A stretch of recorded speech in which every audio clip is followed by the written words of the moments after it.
না, তোমার বোন ফোন দিয়েছে, ধরো কথা বলো। লাউড স্পিকার দিবা, বুঝছো? হ্যাঁ, হ্যালো বোন। হ্যালো ভাই, বল।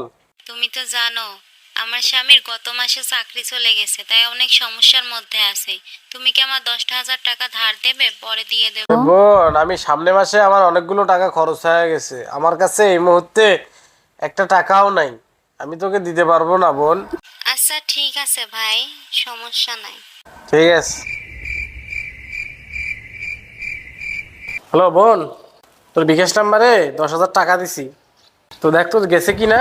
তুমি না বললে তোমার কাছে টাকা নেই, তাহলে কিভাবে দিলা ভাই?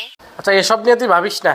আর শোন, যখন টাকার প্রয়োজন হবে তখন আমারে ফোন দিস, আমি তোকে ঠিকই টাকা পাঠিয়ে দিব। ঠিক আছে ভাই। আচ্ছা আচ্ছা, ঠিক আছে, ভালো থাকিস। ভাই বড় ধন, রক্তের বাঁধন।